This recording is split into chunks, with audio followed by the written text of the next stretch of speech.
And I'm telling you right now, you will not believe what Baker Mayfield's teammates have said about him. Not only is it just concerning, but when I saw it, the reports, I just dropped my mouth. I couldn't believe it.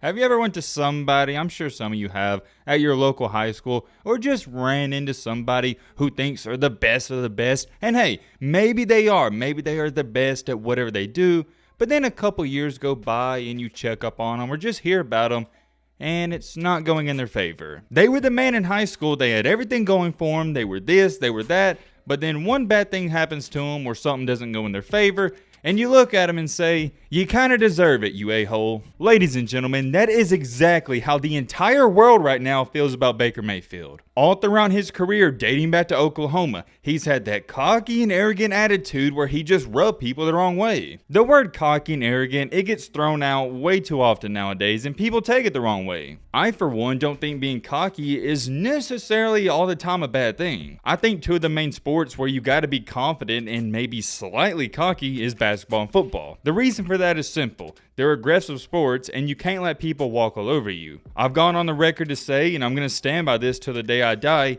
it's better to be cocky than a guy who just lets people push him around and do whatever they want with them. Although in a million years, I would never advocate anybody to be cocky, I'd much rather you have that confidence and swagger to you than to be a pushover. Not just in sports, but in this life, in this world, you gotta be confident in yourself or the entire world's gonna push you around. Whoa, let me make this clear. I'm not saying you gotta walk around like an a-hole. There's a real fine line between that confident star that people love being around and being cocky. I think a good example of that and a great comparison is Joe Burrow and, for the sake of this video, Baker Mayfield. Joe Burrow's not a pushover, he's confident, but he doesn't really rub you the wrong way, and if he does, that happens. Not everybody's gonna like you. Overall, for the vast majority, some people aren't gonna like him, but you don't really hate the guy. If you're not an athlete, it's hard to understand what I'm saying, but he has that leadership aura around him. People they're attracted to him. On the other hand, for Mayfield, it seems like he's almost cancer to teams and nobody wants to be with him. Instead of star players wanting to go to Cleveland last year and wanting to team up with Mayfield, they were trying to leave. Look at Odell. We'll talk about that situation ironically a little later on in this video. I happened to stumble across a clip on Twitter where Colin Cowherd labeled him as snarky, and I think that's a great word. You either get it or you don't. Mayfield, he's snarky. He never takes acceptance for his responsibilities or whenever things are his fault. I don't care if you're a quarterback in the NFL, I don't care if you work at McDonald's, I don't care what you do in this life. I hate somebody like that. If you mess up at anything in life, one of the manliest things you can do and one of the greatest things you can do is take responsibility. Say, hey man, I messed up, I gotta move on and be better. However, Mayfield, for some odd reason, he refuses to act that way. He has used this injury excuse for the past month, and I'm not saying he wasn't injured, because he was,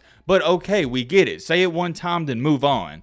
You don't have to remind me and the rest of America you were playing through an injury. We get it. And then to go along with that, he has recently stated, or his camp, people close to him have stated, the Browns tried to sabotage him last year. Oh man, I can't even believe we have got to this point. Really, Mayfield? Really? The Browns tried to sabotage you? Come on, man. Here's my counter argument to that, and we spoke on it last night. If anything, Baker Mayfield tried to sabotage the Browns. With the way he was playing last year, with that great offensive line, great defense, and he had some weapons, let's not act like he didn't. He was the one doing the sabotaging. I'm not going to say anything else about it. I legitimately think you can make a case if he wants to say the Browns were sabotaging him, well, I'll just say he was sabotaging the Browns. Anyways, I'm getting a little sidetracked. Let's get back on topic with the news today. And I'm telling you right now, you will not believe what Baker Mayfield's teammates have said about him. Not only is it just concerning, but when I saw it, the reports, I just dropped my mouth. I couldn't believe it. I sat there and looked at it and I just said, wow, I couldn't believe what I was seeing and reading. It's getting a little out of hand. It's no longer to the point where fans don't like Baker Mayfield.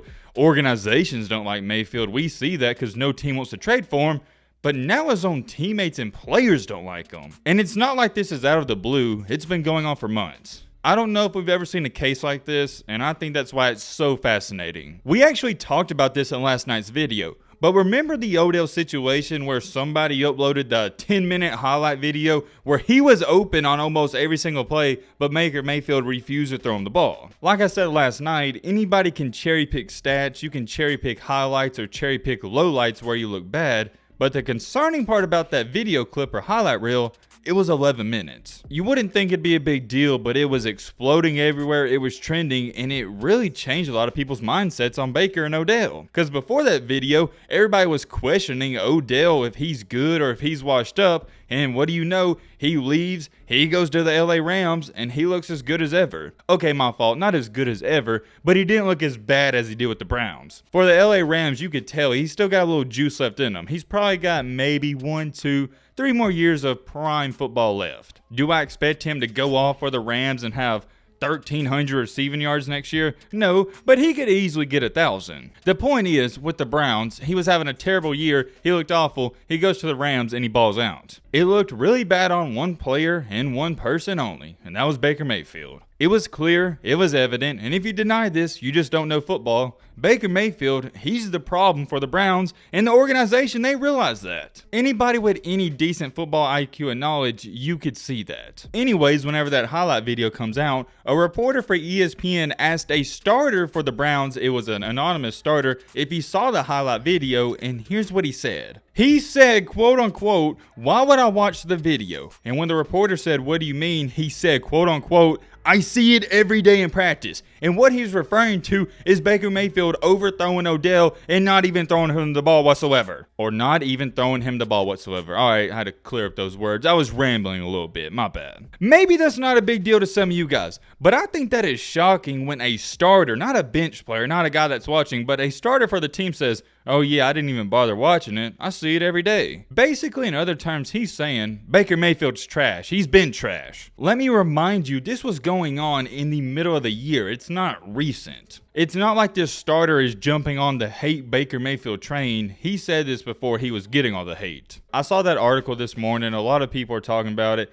I just had to give my 2 cents. Let me know what you think about that. I'm curious. I just couldn't believe it that starters were accustomed to Baker Mayfield being that bad. Also, last night, reports were coming out that Baker Mayfield wonders if the Browns were setting him up for failure. Here is the only, and I mean the only thing I'm even going to say on that subject whatsoever. They gave him one of the best O-lines ever. They had a good running game, maybe one of the best running games in the NFL. They had good wide receivers. Almost everything a quarterback could ask for.